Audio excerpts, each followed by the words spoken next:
think the current landscape of talent in the Middle East region is one of a lot of change. We're seeing in the UAE and in the Gulf as well, a huge need to change, to look at growing economies, new sectors, and with growth in economy and with growth all across the region in the Middle East and Africa, you see a need for an extended need for talent. We have a need for local talent who understands the culture, who understands the region, but also international talent. So a balance of skilled international and skilled local talent is very important. And what we see is a change in the way talent is looking for opportunities as well.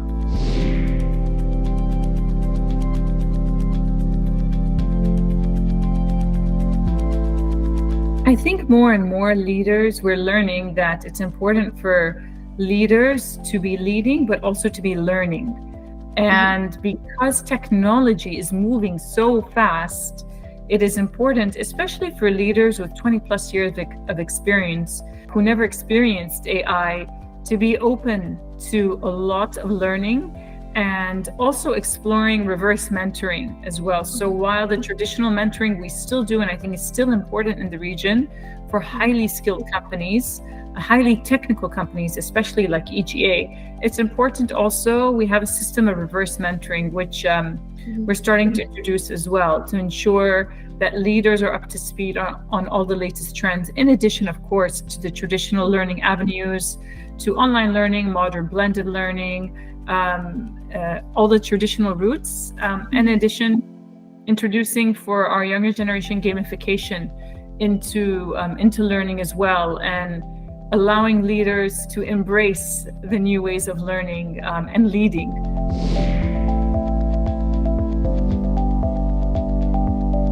This is a great question. Having a robust pipeline is key to an organization's success, especially an organization like ours that requires and relies on technical knowledge and experience over time. So we have a number of pooling programs. We have a detailed technical training center where we bring people up through their group ranks, and we continue to reskill them even as they have many, many years of experience, because there are new technologies that are introduced. So it's not just making sure you have a robust pipeline, but even that pipeline, even the succession planning that we have in place is done in a way that embraces not just the people who are going to be successors, but also those who are in role, and how we continue to introduce shadowing programs to allow the successors to learn from their leaders even after they go out of that full-time role.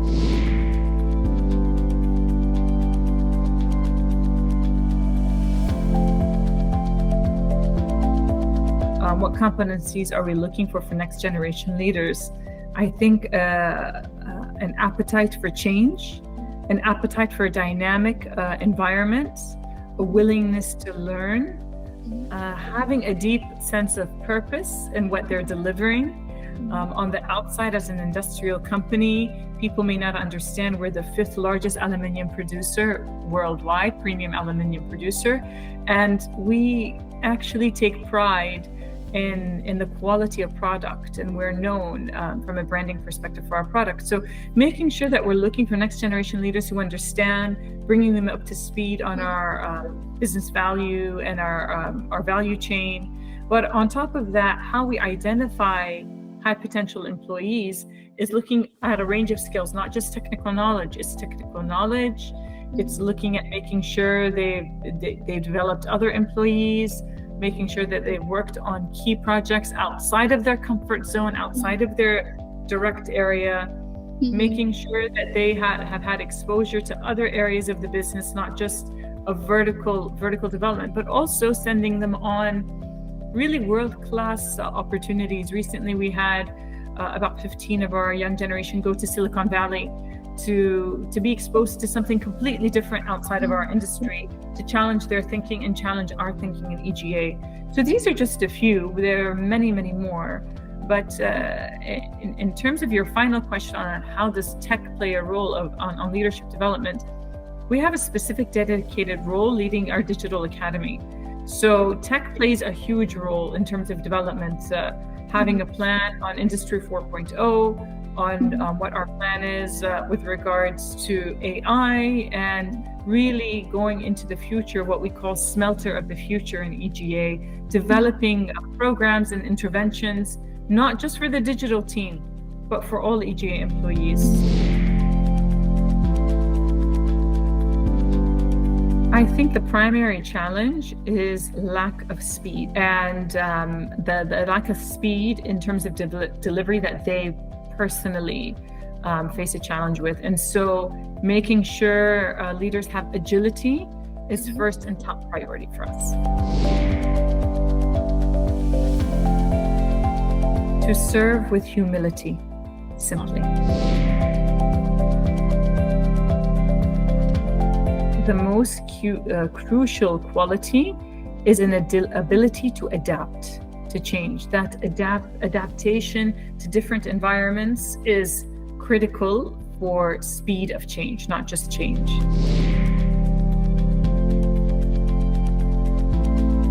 I think the human capital strategy, or any strategy per se, needs a refresh on an annual basis. Of course, we develop a longer term strategy over a 5-year period. But for us in EGA, we have a 5-year strategy that we continue to refresh every 5 years. And then annually we look at that, make sure that it has tweaks.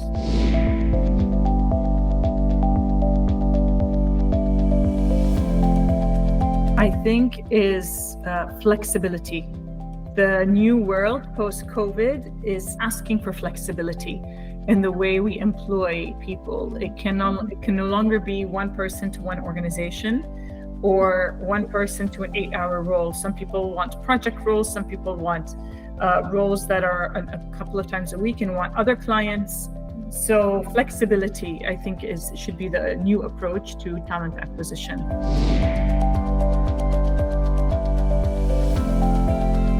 I think all of us have people we take our inspiration from.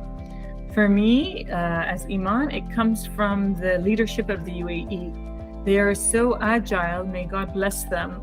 They are so adaptable to change, really not afraid to make change. And I take my inspiration from them. You see their pictures on my wall in the background, and every time I have a challenge, I think it's not too big that I can't accomplish because of the beautiful leadership and the amazing leadership that we have leading us in the UAE. So that's where I get my inspiration from.